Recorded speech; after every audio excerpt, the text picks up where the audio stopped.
Hey, hey, hey, welcome to I Transmute, where we listen to understand, where we learn to grow, and where we glow from the inside out. Thank you for being here. I'm eternally grateful. You could have been anywhere else, but you chose to be here today. Listen up. Y'all can see I'm excited because we have a very, very, very special segment today, Beyond the Burnout. I have here a special guest with me, Miss Tanjanae Butler. She's our life coach and social worker, and she specializes in stress management and helping women to cultivate a less stressful life, to help them identify those core stress levels to where they're not just surface level sweeping them, but they're getting to the root of them and making it a daily habit of identifying that. So thank you for being here. I love that. Thank you for having me. And how we met, we went to school together. Yes, we did. We went to Race Out together. So in that journey, knew her then, and just really the experience in walking through these journeys with my classmates and my colleagues and seeing them rise up and take these missions and actually be on the same purpose that I am, just different visions. It's a beautiful thing to see. So you want to kind of share your mission and what you're doing now? Yes. So I'm Tanjanae. I'm a social worker and a life coach. And so I had a very tough motherhood experience. Yeah. I mean, like beyond tough. And I put a mask on and I continued to push through. And it came to a point where there was a breaking point for me. I cannot do this. I cannot live like this. I don't feel good. I feel awful. My hair was falling out. I was gaining tons of weight. Yeah. And I was actually going to school to get my master's, and I learned that I'm not the only one who's doing this. I was like, forget it. I dropped out. That community. Yes. Yeah. I was like, forget it. I dropped out my master's program, and I got some help. I got coaching, I got therapy, and so my mission is to help moms that look like me to understand there is so much more to motherhood than being stressed and burned out, because I feel like that's like the norm. I'm stressed. Oh, you're a mom. And I was like, no. We need to take care of ourselves. So my mission is to help moms build authentic and experience joy in their lives, and also just manage stress, and in a way that's beyond the manicures and the massages, in a real way that will have a real impact on their lives. I love that. Yes. I love that. And I love how you said that, and people don't understand how important rest is. No. We go and we go and we go and we forget to actually take the time to sit down in stillness and breathe. Yes. So when our body kicks that out, because the body never forgets, it's overwhelming. So the fact that she said she had to kind of give up everything just in order to gain that peace again is everything. And do you kind of want to share with people behind the statistic of depression and stress, how getting help has kind of been deemed weakness? Yes. Can you kind of tell them how you felt and what shifted once you made that decision? When you come from, I feel like I cannot speak to all Black culture, but we see our moms do it, right? We see them do it. We see them not complain, and we see them tough it out, and that's almost like that response is a trauma response, and it's passed down to us. Yeah. And so when I'm in a position of this motherhood experience, and I'm just like, tough it up. This is your job. This is your responsibility. Don't complain. And it does carry this weight. Yes. And for me, I have a big problem with asking for help. Yes. That's something I'm still working through. Yes. I'm still working through that. But learning that is a strength and not a weakness. Yes. It's people that's out here that wants to support us and provide and help us, but we have to be able to ask for help, and it's really hard. And not to be defeated when doors are closed in front of our face, but to understand that we're mirrors and reflections too, and maybe who we go to help for, they might not have the capacity all the time to help us, but to still be able to have that curiosity, well, I understand this, and let me just go where I see the community is building and people are overcoming this. And that was a big thing for me, just within my trauma and just growing up, regardless. Okay, I see this is unhealthy. And sometimes not even knowing, until you step out and see, wait a minute, they eating at the dinner table? That, you know, so it's really amazing to see how the stress transpires and how we have to unlearn these things in order to gain healthy life again. Yeah, because it's literally embedded. Yes, it's embedded. And sometimes you have to step out your circle to get the support. Yeah, it's ancestral. Yes. It's ancestral. And it's okay to understand, wow, you know, my family has paved the way, but we also have a lot of things in our family that maybe we can cultivate some tools on solutions, because we're kind of having some downfalls in that area, and being okay with making those changes is a big thing. Agreed. Yeah. Agreed. So what was your motivation in becoming a life coach? For me is that part of when I was going to get my master's in social work, and I'm like, okay, and so it was a group of us and we had to do a project. We had to interview. Right now I'm in it. I'm still in the stress. Yes. I'm tired. It's a part of the grind. Yes. It's a part of it. And so we did this research. It was a group of women and we were moms, and we're just all kind of just saying, and so I was like, let's do a research project about this. And so we went out to survey people who are not moms, women who are not moms, and women who are moms, and we just did like a life satisfaction test. Okay. And I was like, oh, this is not me. Yeah. I'm just out here suffering in silence. It's just not just me. Yes, and so from there, I was like, I want to be the bridge. I want to fill in that gap. Yeah. I want to help. And then also in my social work careers, I always gravitated towards the moms who have the babies, and they're just, you can see it in their eyes. They're stressed out. Pain. You can see how they react to their kids, and they're stressed out. And I'm always like, unconsciously. Yes, unconsciously. Mm-hmm. And I just knew that I wanted to be that support, that guidance, that help, but I knew I had to do the work first in order to do that for others. Let's hit on that a little bit, because people, even when I started my life coaching as a wellness life coach and eventually changed it to transformational life coach, because, you know, we learn and we step into things and it's a good guide, but then you get in there like, wait, let me make this me, and this is actually what I learned, and this is what I really can contribute. So even going through that and just the copycat phase and really trying to find my true identity, people don't understand that we're excited. Yes. And even though that momentum is built, it's like God is like, but remember, you have to work on this. So it's like we go in full acceleration and then we come to a halt. So in business, I want to encourage people, you know, when you're starting on your journey, don't be discouraged, because there's always going to be obstacles that you're going to have to overcome. So just start doing the work, and I think that makes a big difference. But we have to do the healing. If you never did the work, that shows. Yes. And, you know, it was for me like, I was in an avoidance period. I hadn't even came out to talk to people. So God was like, wait a minute, you want to be a coach, you want to do this, but you still having a problem with talking to people and identifying certain energies and just being okay with that.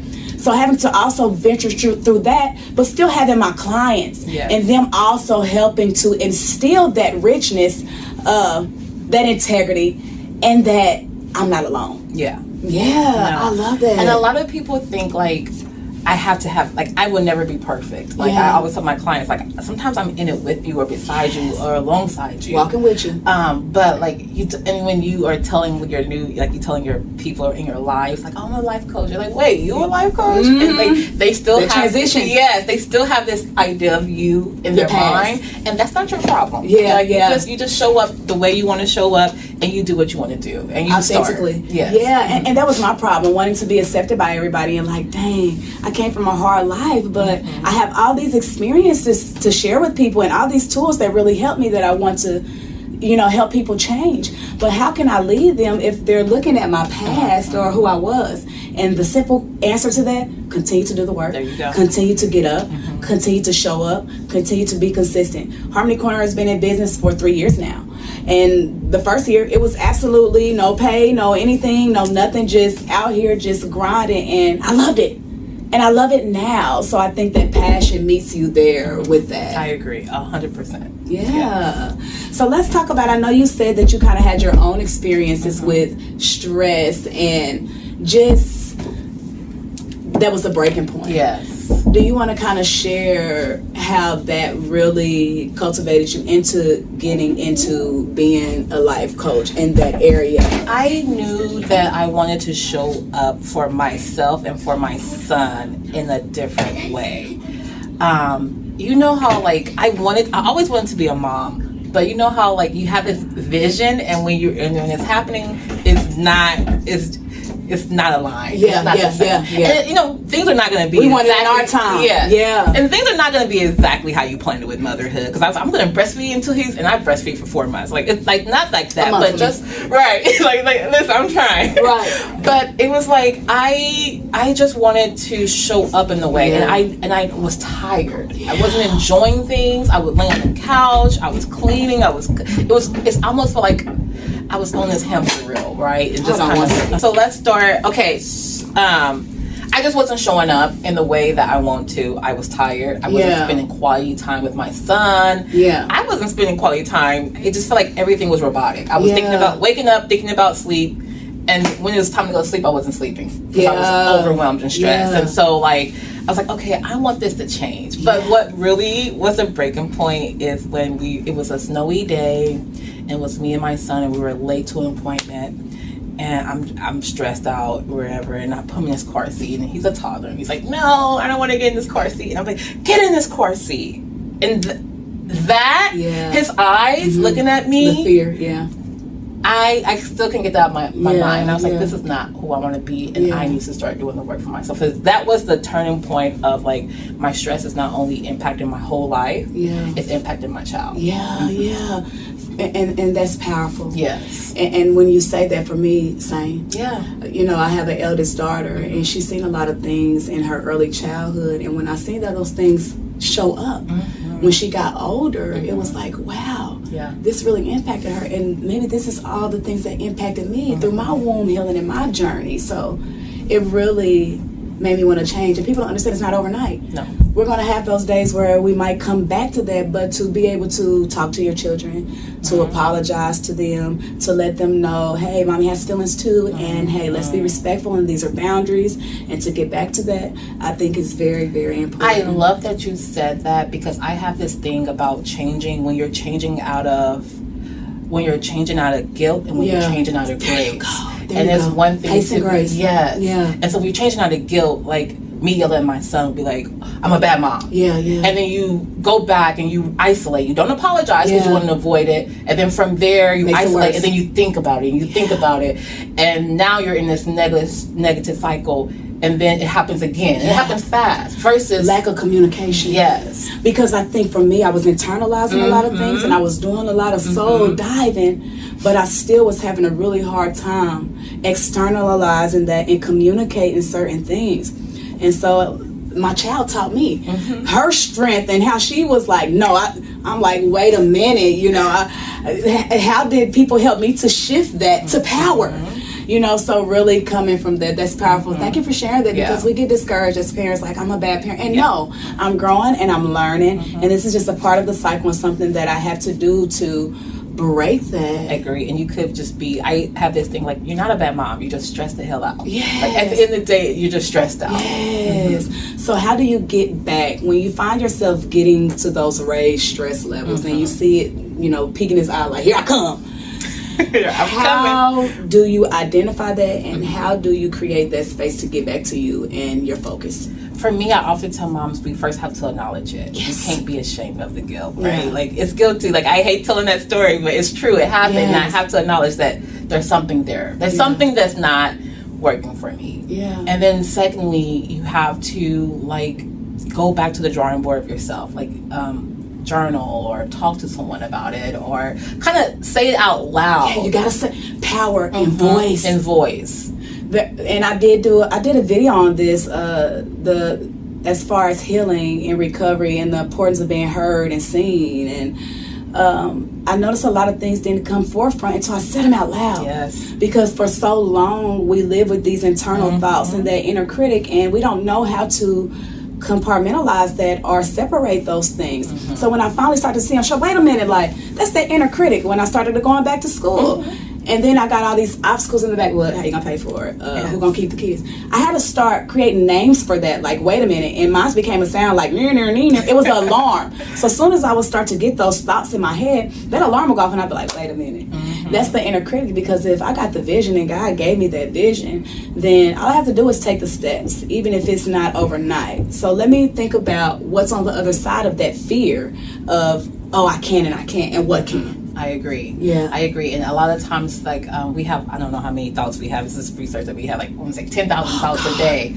And they go, our thoughts are not true. Yeah. And they go unchecked. Yeah. And so if I'm thinking, like, oh, I would never get through school, I'm not that smart, I'm not that smart, it becomes a pattern, and it becomes a limited belief now, because that's what you believe about yourself. There you go. Versus if you can challenge I always try to challenge my thoughts when I think, like, oh, I'm not going to be able to do this. Why not? Yeah. What if you are able to ask do questions? It? Yeah. Mm-hmm. I always ask, what's on the other side of that no? Wow, what's on the other side of that fear, though? I've never experienced, but what would I do if I just take that leap? And that's where that faith comes from.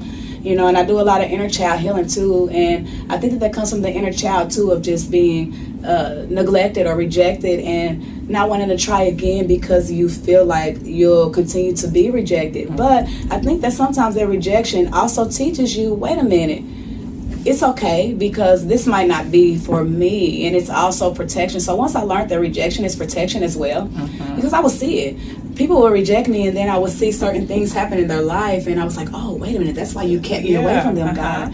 And it became protection at that point. So trusting the process and just knowing, hey, it's my vision and nobody can knock me from that. I agree. I'm who I am. Exactly. You know, so really coming out of copycat energy for me was a big deal, because some of the people raised me. It truly took a village to raise this girl, and once you realize that, I think that's important and key. I agree. Yeah. I agree. Yeah.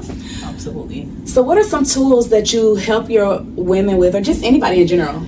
So the first thing I do, I love to do like a good body scan. We are so, I am a queen at knowing what everybody needs and want and providing them to it. I know what my son needs before he even says it, vocalizes it. And so we are, I feel like as women and as nurturers, we're so easy to live outside our bodies because we're so used to providing and giving to people. So when it's time for us to figure out what we need, it's like a disconnect. It's like an eternal disconnect. And so for me, what tools I like to do is just, let's get back to our bodies. Like, let's get back to, closing your eyes, sit down for 3 minutes. It doesn't have to be a whole thing, and let's get back. It's a struggle at first. Let me tell you, you be sitting there, eyes flickering, can't get in the mood. Gotta focus on your breathing. Yes. But what do you need? What do you need?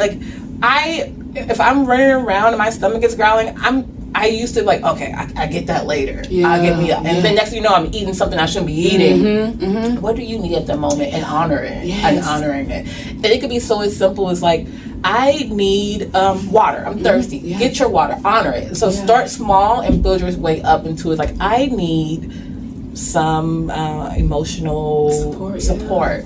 Or I need to go for a walk. Things like that. So trying our best to listen to those signals, and we have signals, right?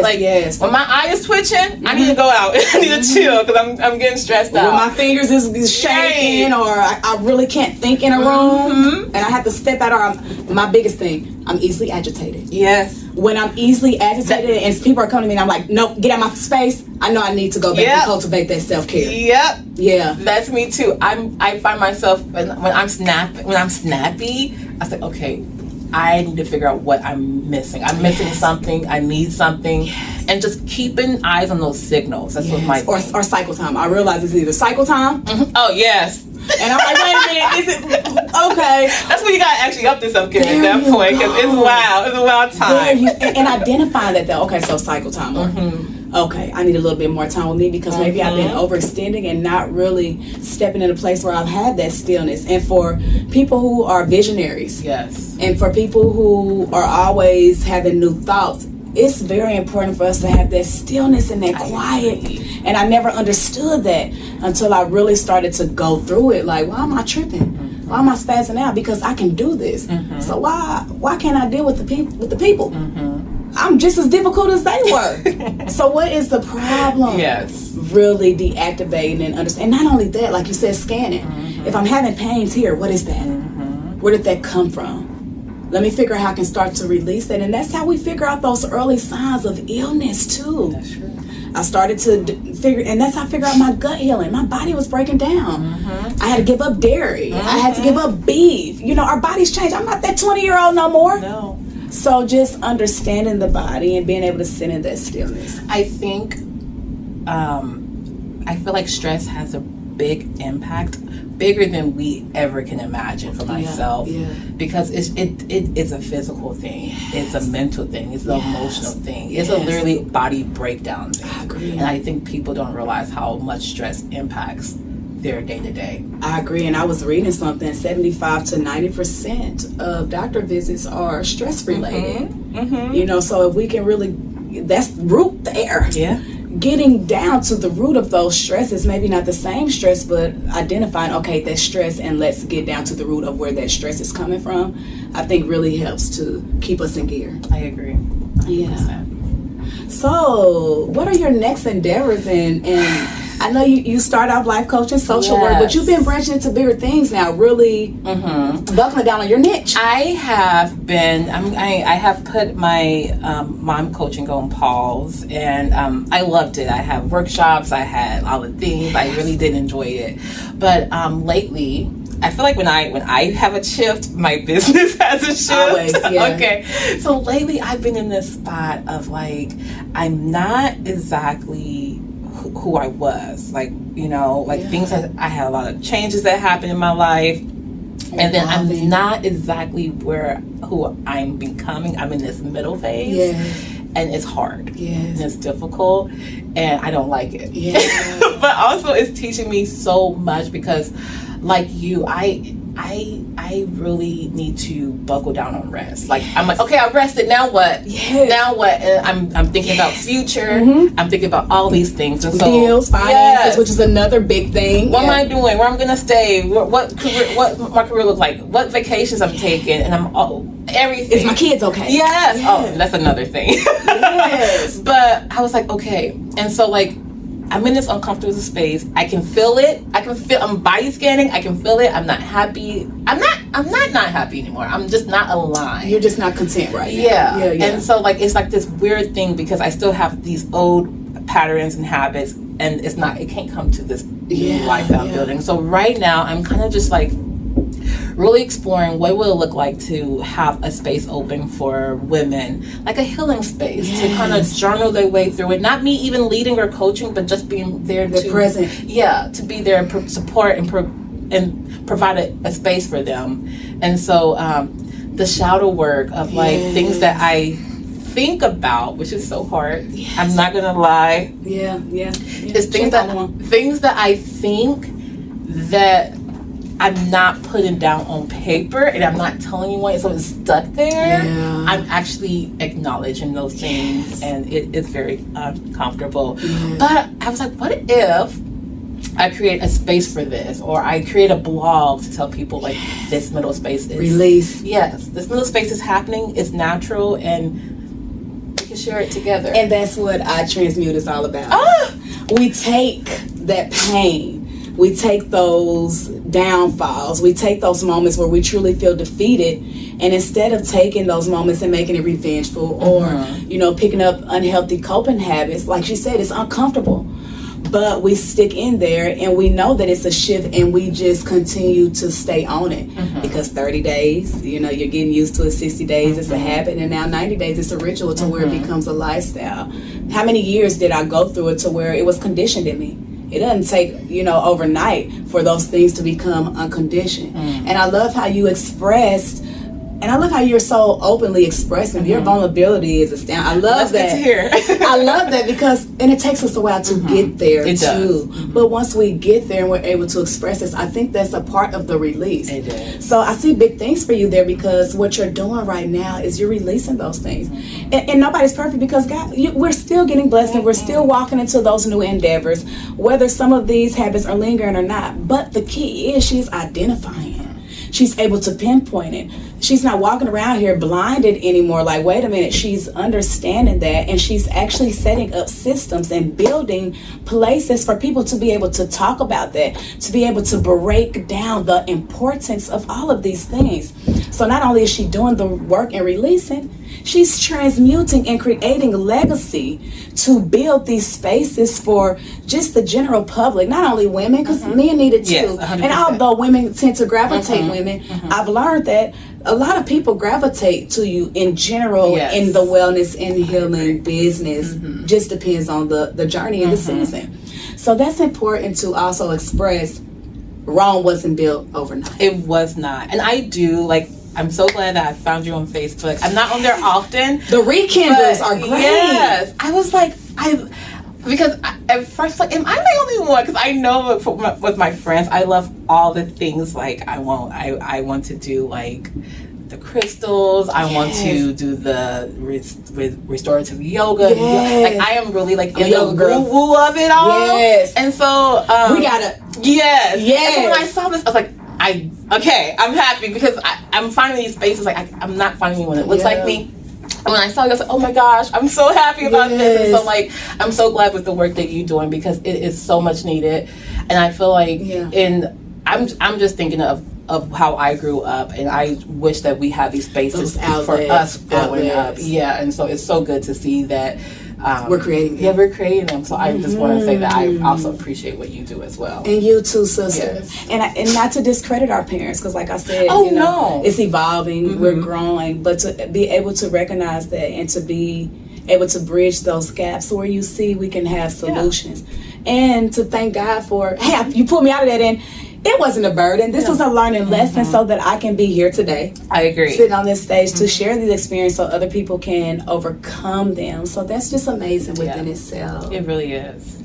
Yes. I love it. Me too. It's beautiful. It is. And I think it really helps to eliminate the rejection. I agree. I don't think about it so much more as far as being rejected when people don't accept me or what I'm doing.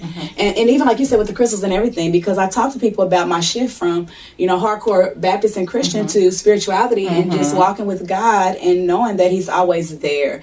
And people look at spirituality crazy, but at the end of the day, it's a soul surge. And I tell people all the time, Jesus saved me. Nobody could ever tell me anything. When you're a person of faith and you go through experiences, you become a non-denominational type of person. I have no judgment. However you get to your higher purpose, however you get to your higher calling, whatever woke you up, just like the Bible says, however you come, there's going to be different avenues. Not everybody's going to learn from that same thing. But what are your intentions? What are you doing? What is the way of the heart? Are you actually learning? Are you transitioning? Are you evolving? And are you creating that knowledge and love and support in your community? And I think that that's more so the root where people need to look at, instead of separating us from religion and culture and skin color and all of those things, and really look at the heart, the person, the soul, and that journey there. Yeah. I do agree with that. I'm more of a spiritual person. I do have my relationship with God, but I feel like I have a special relationship with him. And I do believe that once you are around other people and people have, they're so quick to put things in boxes and this is this and this is this. When those limiting beliefs that we were just talking about. It doesn't have to be that, and it is something you should be looking into, like the soul and the heart, and then actually real pure intention behind things. And researching. Because people do a lot of talking, but they don't research. And I can say that I'm guilty of that. Oh, yeah. People need to get down to the true definitions of things. When we think about prejudice, we all prejudge. And to actually be accountable and say, hey, let me actually look at this and be transparent and actually look at it, from those shoes. And is it harming me? Is it messing with my character? And I feel like that's a difficult thing for people to do, but that's your own journey. It's a shift. It's a shift, but I think that the more that we are able to build these platforms and hear these stories and see what people go through and to really step into those walks, I think it's important. And think about it, like when I look at these celebrities out here, we look at their stories and they're so big and we love them, right? And then we hear one wrong thing about them, and then it flips, and we don't want to deal with them. But I look at it as if I'm looking at a biography, and maybe I don't know much about an artist, but I know their music and I hear it or whatever. But then when I step in and I look at that story, Wu-Tang was a recent one that I just watched because I like Wu-Tang and I listen to their music, but I wasn't a big fan. But when I went back and looked at the biography and the story and the journey, and they actually communicated that. And RZA was actually really talking about the hardcore journey and how he got there and how he had to be the entrepreneur and how they all had their own journeys and separated and got together. It really gave me a newfound respect for them and that art. And it made me want to listen more. I think the same thing with us. I agree. Once we really, we judge, but once we really step in that space and get to know somebody and their story and where they came from, it really helps us to be transparent and to build that graceful heart. I agree. Yeah. So where can the people find you? Okay, so I've been a little on a hiatus, however you say it, but it's okay. Reset and rest. You can find me on Instagram. I think it's life coach _ Tanjanae. It is. It's, okay, and we'll put it inside of a link on here, so where you guys can find her to just keep up with what she's doing and how she's cultivating that stress, and especially if you or anybody you know are experiencing these things and not knowing exactly what they are, to be able to step in a space that's safe, to where you can get the resources and knowledge that you need. And then I'm doing a Substack. It's like a cute little blog. I know. Teach me. Okay, I am in this beginning stages. I tried to post something last night. It didn't work. So I'm gonna send you the link though. We can practice together.